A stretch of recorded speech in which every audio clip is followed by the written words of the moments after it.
हमारे प्रधानमंत्री जी का स्वागत करें। भारत की एक एक जनता ताली लगाकर स्वागत करें प्रधानमंत्री नरेंद्र मोदी जी।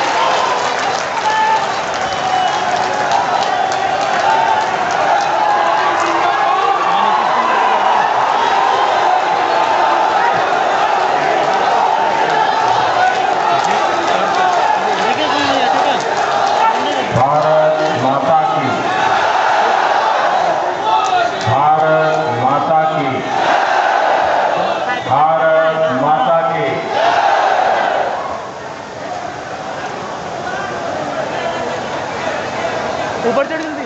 ओ भाई बहन सब हमने दानवीर के चंपा नगरी बैग उतार दिया उसने आरो मंदार पर्वत बाबा बासुकीनाथ अजगैबीनाथ श्रृंगी ऋषि के पवित्र भूमि का प्रणाम करे जीवन बात करना। बिहार के लोकप्रिय मुख्यमंत्री मेरे मित्र आगे मेरे पास फोन आ गया। श्रीमान नीतीश कुमार जी, हेलो, केंद्रीय मंत्रिमंडल के मेरे सहयोगी वो पाओ अश्विनी कुमार चौबे जी, देखना अपना उसके पीछे कैमरा, एनडीए के सांसदगण, विधायकगण और मेरे प्यारे भाई और बहनों,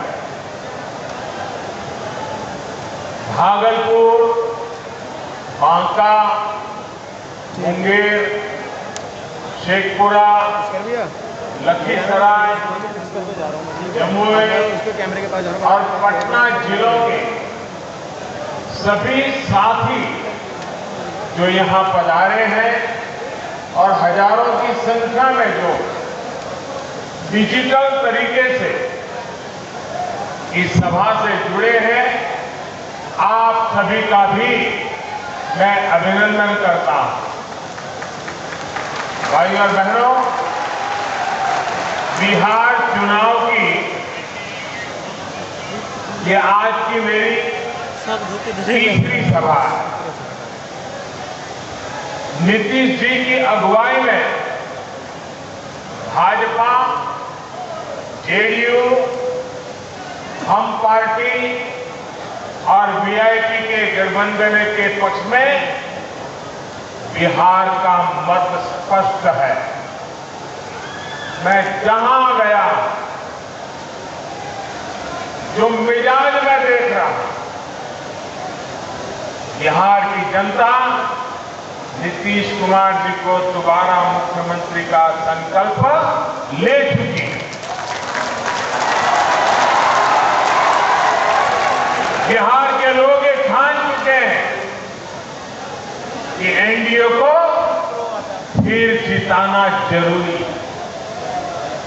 जरूरी इसलिए है ताकि बिहार प्रगति के जिस पथ पर चल रहा है उसकी गति और तेज हो। जरूरी इसलिए है ताकि देश को सशक्त करने के लिए जो फैसले लिए गए हैं वो बिहार में भी तेजी से लागू, वरना एनडीए के विरोध में आज जो लोग खड़े हैं वो देश हित के हर फैसले का विरोध कर रहे हैं। जम्मू कश्मीर से धारा 370 हटाने का फैसला हो, ये लोग विरोध कर रहे हैं। 3 तलाक के विरुद्ध कानून बनाकर मुस्लिम महिलाओं को नए अधिकार देना हो, ये लोग विरोध कर रहे हैं।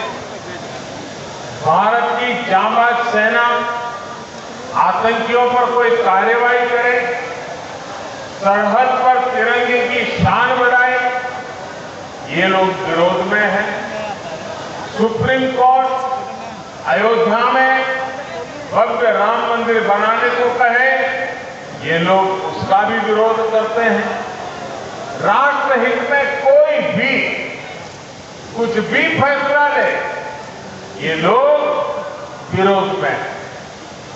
हमेशा विरोध में रहने वाले ये लोग बिहार को विकास नहीं, बर्बादी के पुराने रास्ते पर ही ले जाएंगे।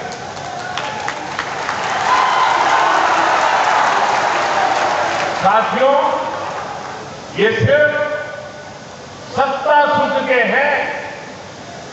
आपकी जनता की सेवा से, आपकी जरूरतों से इन लोगों का कोई सरोकार नहीं।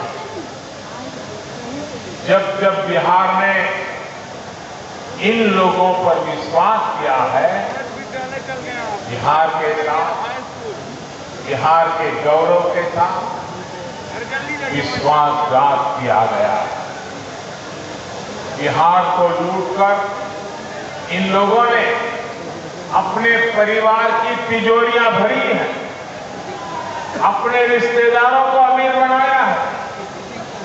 समाज के अन्य वर्ग, हमारे दलित, महादलित, पिछड़े, अति पिछड़े, आदिवासी, गरीब, इनके परिवार की चिंता इन लोगों ने कभी नहीं की। सिर्फ अपना परिवार का भला, सिर्फ अपने रिश्तेदारों का भला, इससे आगे कुछ नहीं। साथियों, बिहार वो स्थान है जहां लोकतंत्र के बीज बोए गए। क्या जंगल राज में कभी भी विकास और लोकतंत्र के मूल्य फल फूल सकते हैं? बिहार भ्रष्टाचार मुक्त शासन का हकदार है। इसे कौन सुनिश्चित करेगा? खुद भ्रष्टाचार में लुप्त लोग या भ्रष्टाचारियों से लड़ने वाले लोग? बिहार विकास का हकदार है। विकास कौन सुनिश्चित करेगा? वो जिन्होंने केवल अपने परिवार का विकास किया, या वो लोग जो लोगों की सेवा में अपना परिवार भी भूल गए? बिहार रोजगार और उद्यमिता का हकदार है। ये कौन सुनिश्चित कर सकता है? वो जो सरकारी नौकरी देने को रिश्वत कमाने का जरिया मानते हैं, या वो जो लोग बिहार की ईज ऑफ डूइंग बिजनेस को बेहतर बनाने और स्किल मैपिंग का काम कर रहे हैं। बिहार निवेश का हकदार है। ये कौन सुनिश्चित कर सकता है? जिन्होंने बिहार को जंगल राज बना दिया, या जो लोग बिहार को सुशासन दे रहे हैं, बिहार के विकास में जी जान से जुटे, बिहार बेहतर कानून व्यवस्था का हकदार है। ये कौन सुनिश्चित करेगा? वो जिन्होंने गुंडों को खिलाया, पिलाया, पाला, या वो जिन्होंने गुंडों पर डंडा चलाया? साथियों, बिहार अच्छी शिक्षा के अवसरों का भी हकदार है।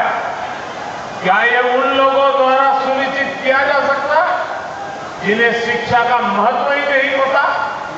या लोग, वो लोग जो IIT, IIM और एम्स को राज्य में लाने के लिए 2400 घंटे काम कर रहे हैं?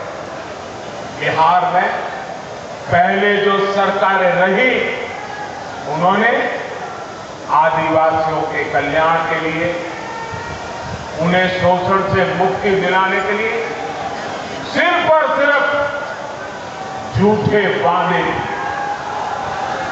अब एनडीए सरकार आदिवासी बच्चों की शिक्षा, उनके स्वास्थ्य, उनके लिए घर, उनके रोजगार पर पूरा ध्यान दे रहे हैं। साथियों, भागलपुर सहित बिहार के शहरों की जो हालत इन लोगों ने कर दी थी वो आप अच्छी तरह जानते हैं।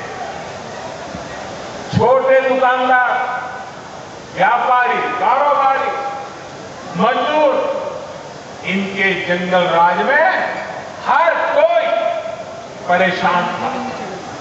इसी का नतीजा था कि भागलपुर, मुंगेर सहित यहां के तमाम जिलों में सिल्क के अलावा दूसरे उद्योगों के लिए भी जो अवसर थे वो खत्म होते गए।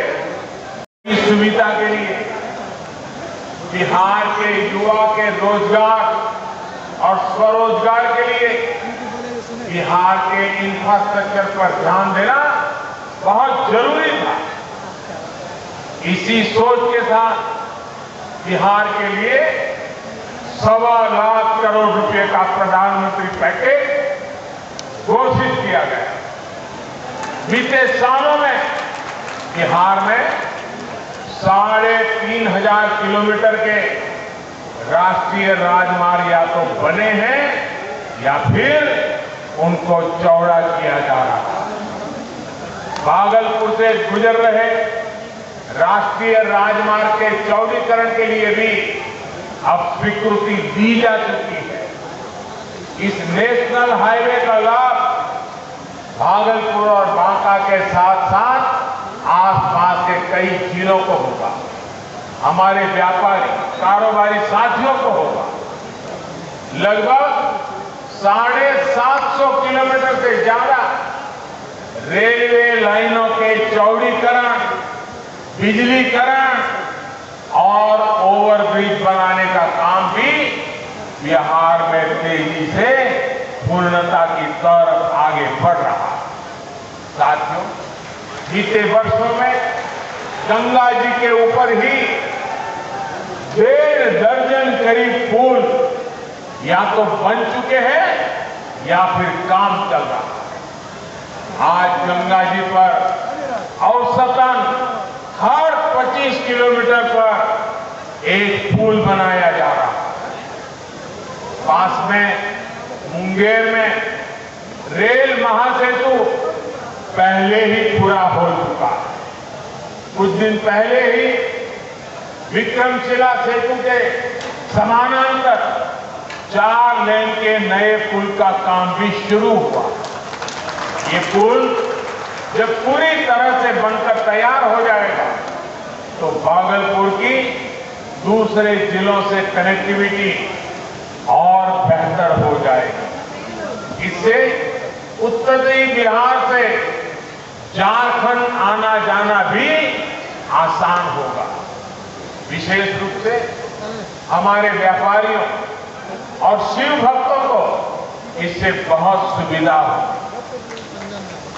गंगा जी के अलावा किऊल नदी और कोसी नदी पर भी पुलों का विस्तार किया जा रहा है। भाइयों और बहनों, भागलपुर सहित बिहार के अनेक शहर और व्यापारिक केंद्र गंगा जी के किनारे बसे हुए हैं। आज हल्दिया और वाराणसी के बीच वाटरवे पर व्यापारिक जहाज तो चलने ही लगे। इसे अब और बड़े जहाजों के लिए भी तैयार किया जा रहा है। इससे भागलपुर को भी सस्ती और कम प्रदूषण वाली कनेक्टिविटी मिलेगी।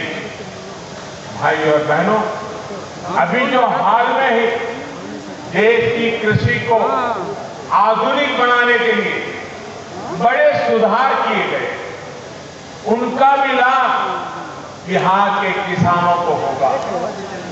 मंडियों से जुड़ा कानून तो यहां पहले ही खत्म कर दिया गया। अब बिहार में कृषि इंफ्रास्ट्रक्चर पर और तेजी से काम होने की संभावना बनी। अब बिहार के गांवों में, छोटे शहरों में कोल्ड स्टोरेज की व्यवस्था का और विस्तार होगा। जो नए कानून बने हैं, कृषि कानून, उससे यहां के आम, मक्का, लीची, केले की पैदावार करने वाले किसानों को बहुत मदद मिलने वाली। नए प्रावधानों से खेत के पास ही स्टोरेज की सुविधाएं तैयार हो। सरकार ने भी इसके लिए 1 लाख करोड़ रुपए का फंड बनाया। इस फंड से किसान उत्पादक संघ यानी एफपीओ ऋण ले सकते हैं और भंडारण की व्यवस्थाएं बना सकते हैं, कोल्ड स्टोरेज बना सकते हैं। इसका बहुत बड़ा लाभ फूड प्रोसेसिंग सेक्टर को भी होगा। जब फूड प्रोसेसिंग से जुड़ी कंपनियां यहां आएगी तो किसान की आय में भी बढ़ोतरी होगी। साथियों, एनडीए के विरोधी दल जब किसानों के लिए कुछ कर नहीं पाए तो अब किसानों को लगातार झूठ बोलने में जुट गए। आजकल ये लोग एमएसपी को लेकर अफवाहें फैला रहे हैं। भाई और बहनों, ये एनडीए की ही सरकार है जिसने किसानों को लागत का 1.5 गुना एमएसपी देने की सिफारिश लागू की थी। ये एनडीए की ही सरकार है जिसने सरकारी खरीद केंद्र बनाने और सरकारी खरीद दोनों पर बहुत जोर दिया।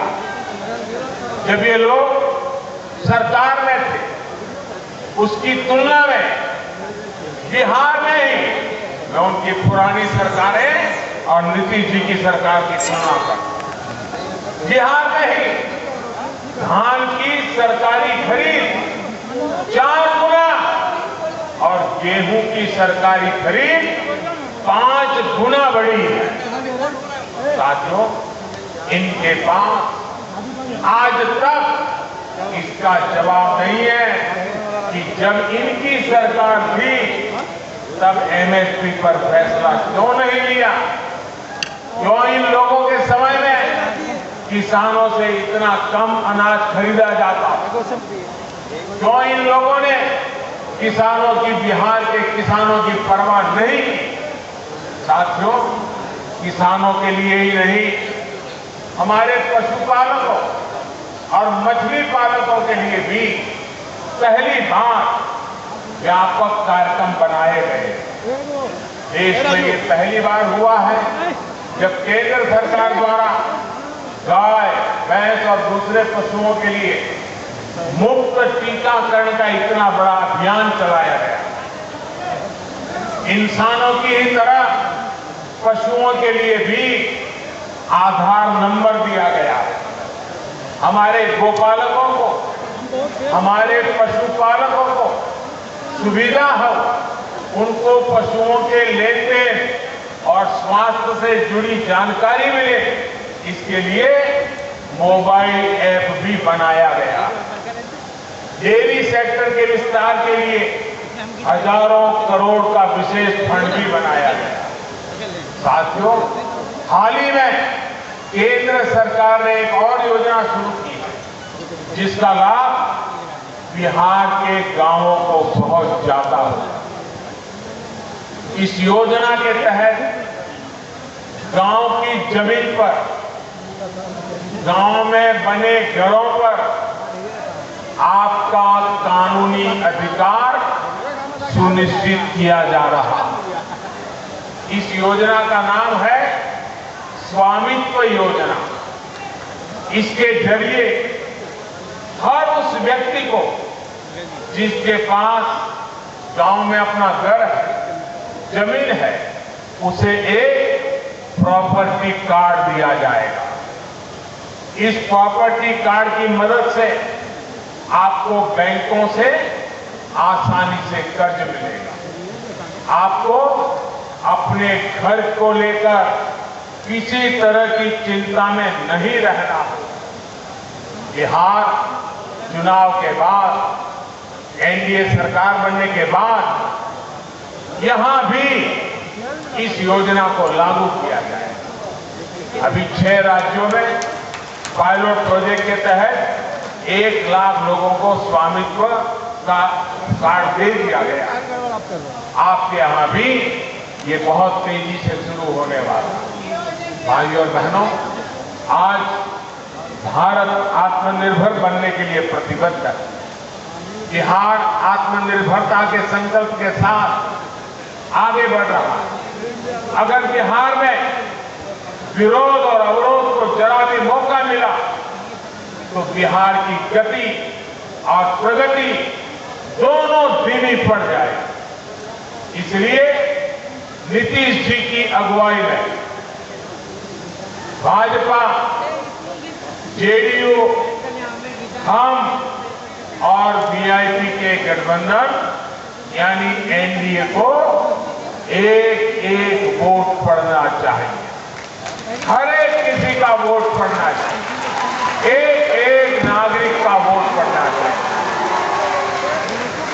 और इसलिए आपको मतदान केंद्र पर वोट डालने के लिए जरूर पहुंचना है। हमें कोरोना संक्रमण से बचाव के लिए जो भी जरूरी कायदे हैं उनका हमें पूरा पालन भी करना है। अंत में एक और आग्रह मैं आपसे करूंगा। त्योहारों का सीजन है, इसलिए जो भी खरीदारी आप करेंगे अधिक से अधिक लोकल खरीदेंगे।